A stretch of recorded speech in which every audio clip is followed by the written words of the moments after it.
এই মেয়েটা নাকি বাংলাদেশের সিগমা গার্ল।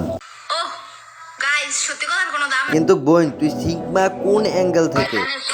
আমরা সবাই জানি টিকটকার মানেই আর স্পেশালি হ্যালো গাইস, আসসালামু আলাইকুম, দিস ইজ এসবি সেম। তো বলো কেমন আছো তোমরা? আবারও নতুন একটি ভিডিওতে এসে গেছি। আমরা কম বেশি সব মানুষই জানি যে টিকটকাররা প্রতিটা টেন্টের গোয়া মারে, কিন্তু ওরা সিগমা রুলটারেও ছাড়লো না। আচ্ছা, এই মেয়ে যদি সিগমা গার্ল হয় তাহলে এগুলা কি? दे दूंगी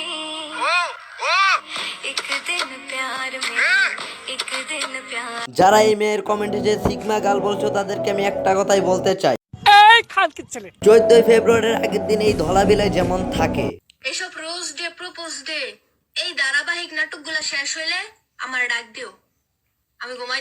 আর 14 ফেব্রুয়ারির সকালে ফুলি ফুলি সাজিয়ে রেখেছি হৃদয়, তোমায় না দেখলে এ মনে লাগে ভাই, তোমার ছাড়া কিছু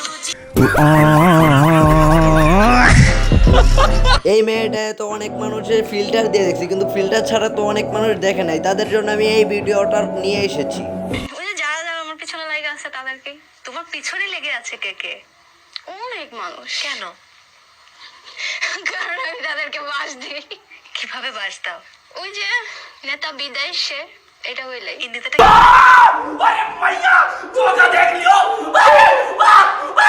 তো আমার এইগুলা মেয়েদের চরিত্রের উপর সন্দেহ ছিল, কিন্তু এখন তাদের চেহারার উপর সন্দেহটা আমার শুরু হয়ে গেছে।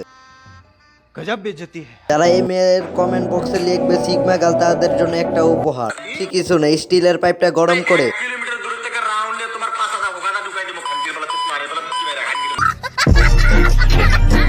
দুষ্টাশলা কারণ যেই রাতে মনে হয় দলাবিলায় জন্ম হয়েছে সেই রাতে মনে হয় ফার্মেসিটা খোলা ছিল না, তাই আমাদের এই সমস্যার সম্মুখীন। যাই হোক, ভিডিওটা সবার ভালো লাগছে, তো ভালো লাগলে লাইক কমেন্ট এন্ড চ্যানেলটা সাবস্ক্রাইব করে দিও। বাই।